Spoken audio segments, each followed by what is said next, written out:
Les amis, bonjour, bonjour, soyez les bienvenus au petit déjeuner de Devenir pour Agir. J'espère que vous allez bien, que vous avez passé une agréable semaine. En cette semaine de Fashion Week, j'ai la joie, l'honneur et le privilège de recevoir Timothée Carmé, mannequin. Timothée, bonjour, bonjour, soyez le bienvenu au petit déjeuner de Devenir pour Agir. Merci beaucoup, merci pour l'invitation. Merci de me recevoir en cette Fashion Week. Timothée, vous avez un parcours assez atypique. Et je voudrais, pour commencer, citer un philosophe, grand philosophe Descartes,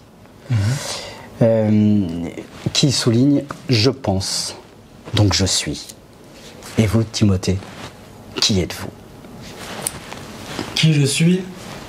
Je vais dire un jeune homme qui croit extrêmement fort en lui, qui réalise ses rêves. Je suis probablement la passerelle entre le présent et le futur, je vais dire. Je m'appelle Tim, mon nom c'est Carmé, et je suis mannequin. Voilà qui suis-je. Avant d'approfondir la réflexion, Tim, quelle est selon vous, pour vous, non pas comme les autres vous voient, mais pour vous, quelle est votre plus belle qualité? Waouh, ça c'est une belle question. Je dirais ma plus belle qualité, ça va être de marquer les esprits. Je ne sais pas par quel moyen j'y arrive. Je pense que j'ai une aura extrêmement puissante. Je le ressens, les gens le ressentent. Que les gens m'apprécient ou pas, peu importe où je vais, j'ai vraiment cette sensation, même ce retour des gens, de marquer les esprits, par je ne sais quel moyen. Et je pense aussi, je dirais également ma capacité à croire en moi. Je pense que je crois tellement fort en moi, peu importe tout ce qui se passe, peu importe l'adversité, peu importe mon parcours, peu importe les obstacles que je vais rencontrer, quels qu'ils soient. Je vais toujours croire en moi, mais à 150%, 2000%.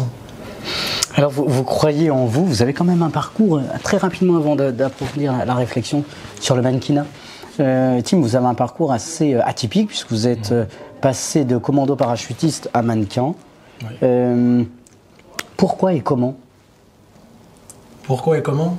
Le transfert du coup des commandos parachutistes de l'air qui a été du coup mon premier job, entre guillemets, mon première expérience de vie à l'âge de 18 ans quand je suis rentré à mannequin. Je vais répondre par... Depuis tout petit, je me sens pas à l'aise dans ce que je vais appeler le chemin royal. Celui qu'on dit de faire nos études, après avoir un CDI, devenir propriétaire de sa maison, avoir sa vie de couple, son chien, son enfant, etc. C'est une vie que je respecte énormément. Beaucoup de gens ont suivi cette voie et l'ont réussi brillamment et sont très très heureux là-dedans. En ce qui me concerne, je ne le suis pas du tout.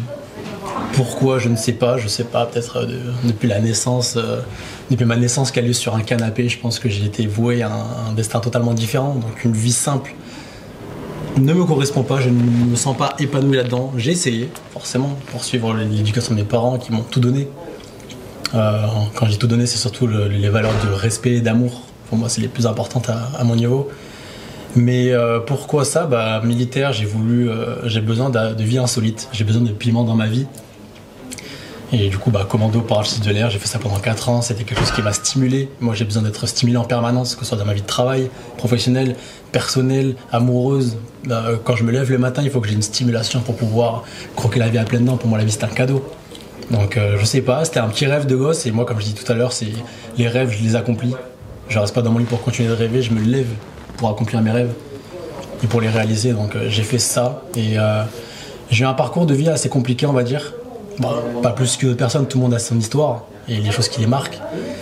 Mais la flamme qu'il y a au fond de moi a fait qu'elle vient de quelque part, on va dire. Et j'ai dû accomplir une énorme évolution personnelle, un travail sur moi-même qui date... cette année fera 10 ans que j'ai commencé ce travail sur moi, qui est extrêmement douloureux, extrêmement intense. Je suis parti d'extrêmement loin, j'étais la personne opposée à le jeune homme que je suis en train de devenir. Donc mannequinat, ça a été en gros la suite logique peut-être d'un complexe, je ne sais pas. J'ai eu besoin d'avoir confiance en moi, j'ai eu besoin peut-être que les gens me regardent, peut-être. Mais le lien entre les deux métiers, ça a été vraiment que dans les deux cas, c'est une vie totalement atypique, insolite. Mon cœur bat à chaque fois que je passe un jour dans ce nouveau travail et quand je défile, je ressens encore plus d'adrénaline que quand j'étais militaire. Alors parlons de votre métier, de profession actuelle de mannequin. Et en préparant cette interview, je me suis posé la question moi-même. Je me dis, mais être mannequin, est-ce être un idéal ou un miroir?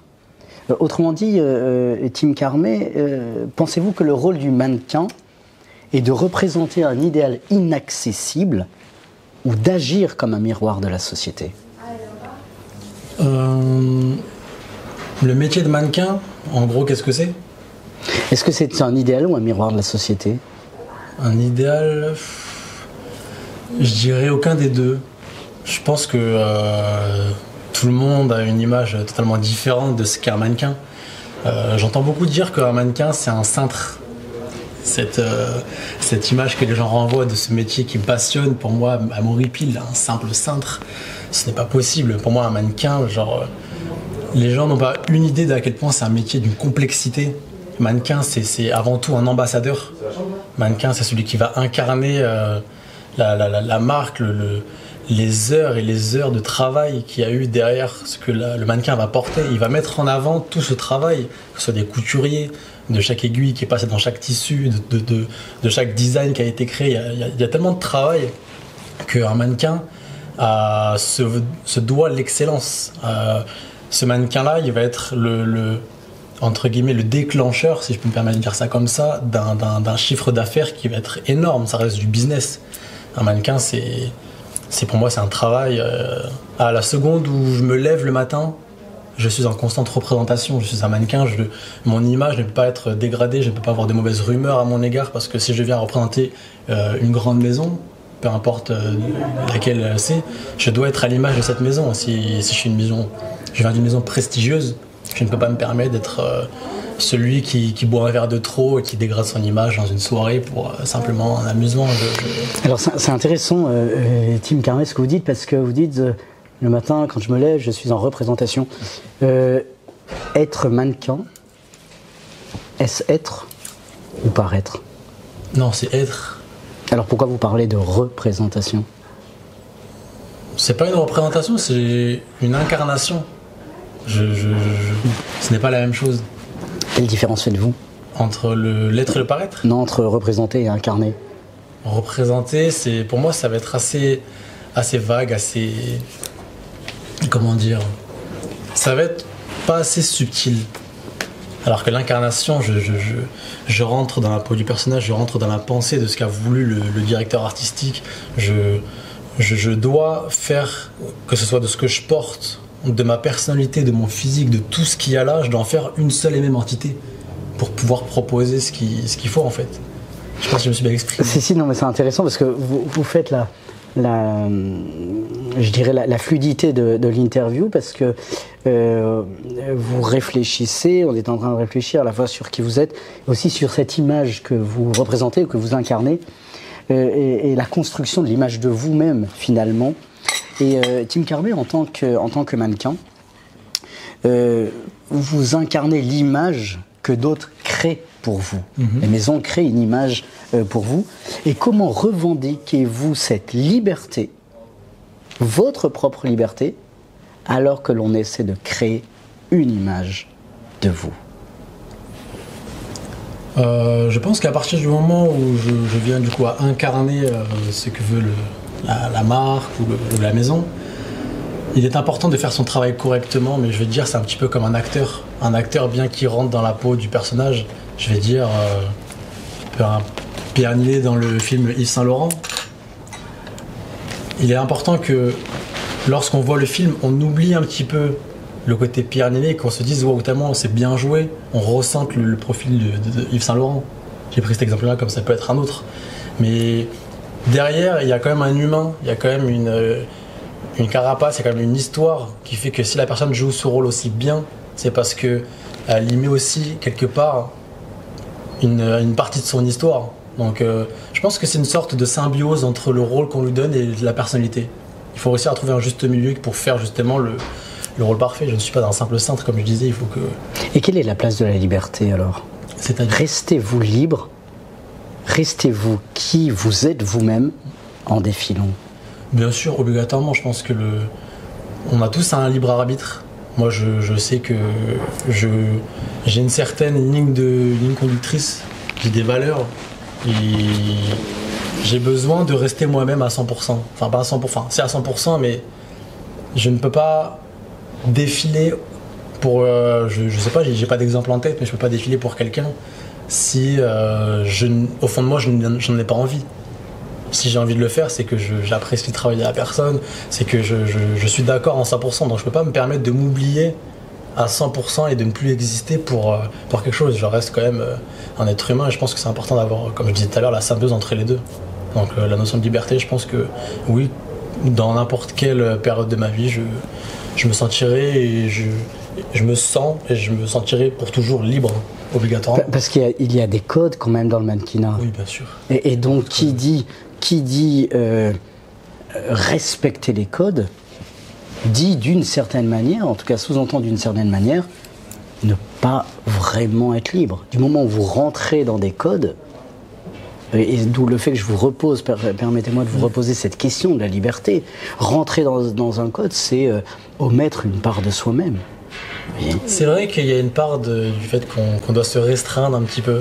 C'est vrai qu'entrer dans les codes, c'est se tenir. C'est ne pas, entre guillemets, lâcher les chevaux à 100%. On ne peut pas se permettre d'avoir un certain comportement en fonction du lieu où nous sommes. Il y a, comme on dit, des codes. Mais je ne trouve pas que ce n'est pas être libre. Si on n'a pas envie d'être dans cet endroit, on est en droit de ne pas le faire. Pour moi, non, même quand je respecte les codes qui me sont assignés, entre guillemets, je me sens toujours libre. Et c'est justement, j'avais ce fait de ne pas avoir cette notion de liberté, je pense que je ne passerais même pas la porte de cette pièce, par exemple. Alors, Tim Carmé, peut-être une autre réflexion sur le mannequinat. Premièrement, Tim Carmé, vous trouvez-vous beau? Waouh! Est-ce que je me trouve beau? En toute sincérité, oui.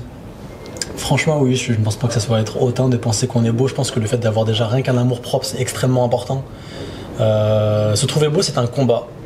Sincèrement, moi, de base, je ne suis pas quelqu'un qui me trouve beau. Je n'avais pas eu tout ce physique, je n'avais pas eu toute cette énergie que j'avais auparavant. Avant, j'étais totalement complexé par ce fait-là. Avant, je n'étais pas beau. Les amoureuses que j'avais quand j'étais à l'école, elles me passaient toutes une par une sous le nez. Je n'avais pas de succès, j'avais du mal. J'ai mis du temps à ma première amoureuse quand j'étais petit. Donc aujourd'hui, je peux être fier de dire que oui, je me trouve beau, que ce soit de l'intérieur comme de l'extérieur. Et quelle définition donnez-vous de la beauté? Je pense que c'est, comme tout le monde le dit, c'est subjectif. Et tout le monde a une notion différente de la beauté. Je peux trouver beau quelque chose qu'une personne autre pourra la trouver, ne pas la trouver à son goût. Donc, je sais pas, pour moi, il y a la beauté d'un objet, il y a la beauté de la personne, il y a la beauté d'une énergie, il y a la beauté de l'art, il y a beaucoup de beauté, c'est une question extrêmement vaste. Mais quand je me regarde dans le miroir maintenant, je sais que je peux me trouver beau, oui, c'est sûr. Il n'y a pas de beauté. La réflexion que je voudrais faire avec vous, c'est au niveau de la morale. Vous venez de donner votre propre réflexion sur la beauté. Vous dites que la beauté est subjective. Pardonnez-moi de vous le dire, mais je pense que vous n'êtes pas conscient, parce que Emmanuel Kant pense que la beauté est objective. Je le citerai après, mais ma question est la suivante. De par la définition que vous avez donnée, Tim Carmé, de la beauté, croyez-vous que la beauté puisse jouer un rôle moral et spirituel dans la société en tant que mannequin? Et si oui, quel rôle? Déjà, cette société actuelle, on se rend compte de plus en plus que la beauté joue un rôle crucial maintenant quand on vient à frapper une porte pour un travail, quel qu'il soit. Je sais que quand j'ai échangé avec des personnes, avec des gens, quand j'ai voulu trouver un emploi lorsque je n'étais pas mannequin, le critère de beauté revenait vraiment très régulièrement. Après, dans le monde de la mode, avoir une simple beauté physique ne suffit pas du tout. C'est genre comme un mannequin, c'est quelqu'un qui va avoir également une beauté intérieure, une personnalité.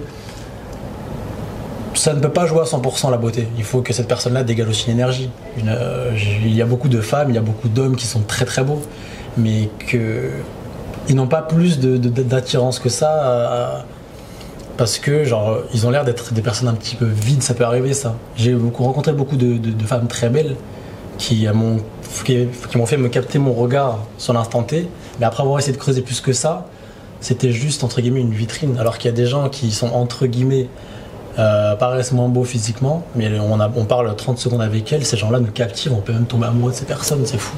Donc un simple critère de beauté, non, pour moi ce n'est pas assez pour être mannequin. Pour moi il faut beaucoup plus que ça, il faut l'énergie, il faut une prestance, il faut un charisme, il faut une manière de défiler, il faut une manière d'être, un savoir-être, un savoir-vivre, il y a beaucoup trop de choses que exige un mannequin. Je trouve qu'elle est intéressante, votre réflexion, en réfléchissant à la construction de l'interview. Tim Carnet, je suis allé me plonger chez l'artiste Paul Klee. Paul Klee qui souligne, je le cite, « L'art ne reproduit pas le visible, il rend visible ». Ma question est la suivante, Tim Carnet, un mannequin est-il une œuvre d'art vivante ?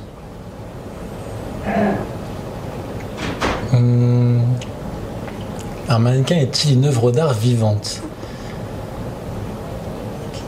Je pense quand même oui. C'est une question assez complexe, je trouve. Je pense que le point de vue peut différer en fonction de la personne. Mais beaucoup de gens disent que la mode, ce n'est pas de l'art. Je ne suis pas d'accord.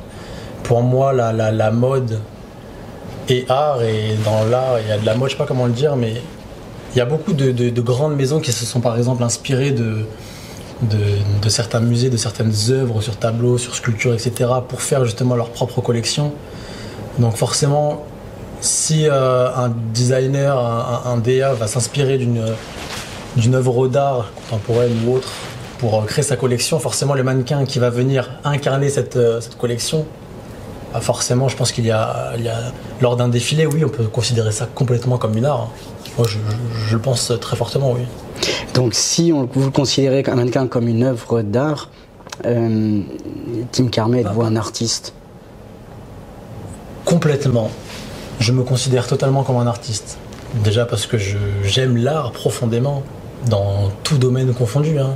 Ça, je peux très bien m'épanouir dans un musée, comme écouter de la musique, comme peu importe le domaine. Mais je sais pas. Et quelle définition donnez-vous de l'artiste alors ? Un artiste pour moi c'est quelqu'un qui va... Moi j'ai une notion assez différente de l'artiste. Pour moi un artiste c'est quelqu'un qui va... Entre guillemets, moi je vois comme ça, c'est un peu caricaturé, mais j'imagine qu'un artiste c'est quelqu'un qui vient juste mettre son âme sur un support.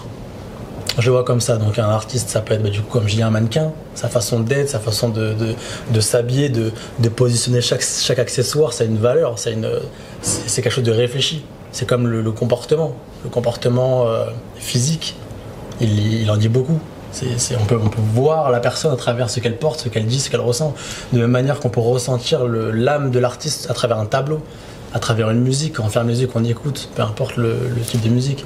L'artiste, pour moi, c'est quelqu'un qui a une âme profonde. Et cette âme profonde, on va la ressentir dans chaque support sur lequel il a essayé de l'appliquer. Pour moi, je vois ça vraiment comme ça. Vous parlez d'âme. C'est un concept complètement métaphysique en philosophie, et je trouve très intéressant votre réflexion, Tim Carnet, parce que qui dit âme en latin, âme anima animus, qui veut dire animé, ce souffle, n'est-ce pas ?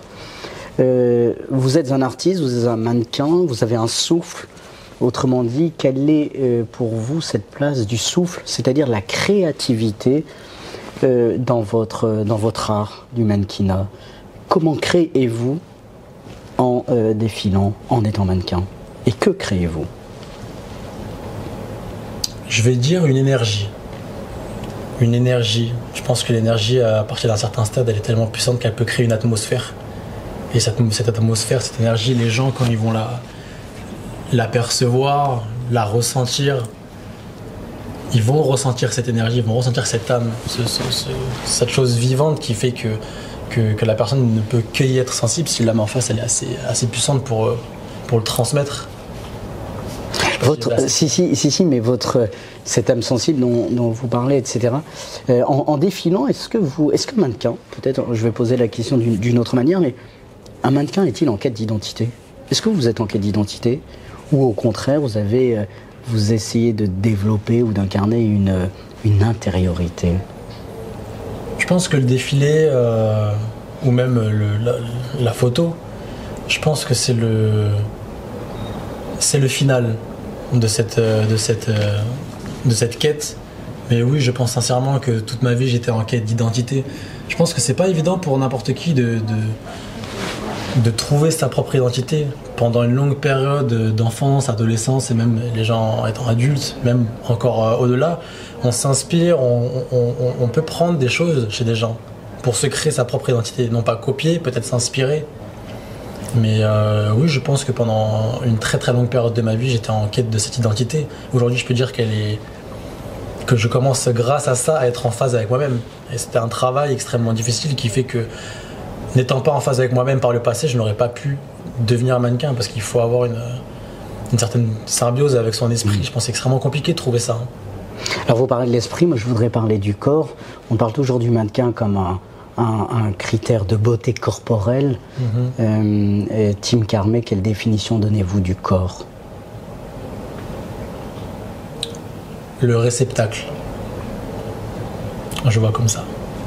Réceptacle de l'âme, de l'énergie, de l'être qui est à l'intérieur. Je sais pas, c'est pas pour moi, c'est le physique, c'est pas. Je pense pas avoir la même approche que tout le monde à ce niveau-là. Quelle est la force dans les défilés? Je me suis toujours posé la question parce que quand on voit défiler les mannequins, alors déjà il n'y a pas de sourire, ils sourient assez peu. me suis toujours demandé s'ils étaient heureux de vivre, vous voyez. Quelle est la force du regard? Parce qu'il y a un regard hyper perçant, je trouve, ou parfois un regard très très vide. La force du regard dans le défilé, pendant un défilé. Je pense que ça va être propre à chacun. Chacun a son regard, chacun a sa façon d'exprimer du coup son énergie. Le regard, il sert de transmission. Pour moi, un regard, il peut transmettre tellement de choses, des émotions, des paroles. On peut faire comprendre à quelqu'un ce qu'on pense à travers un simple regard.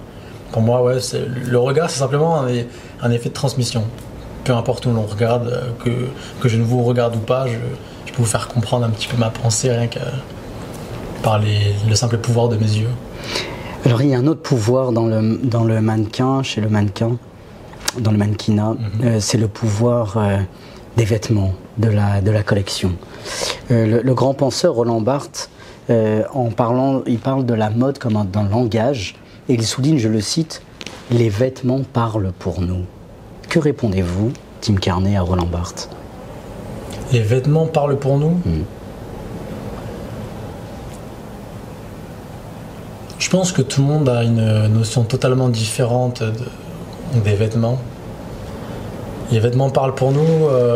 Cette phrase, je vais la traduire par c'est le reflet de notre âme.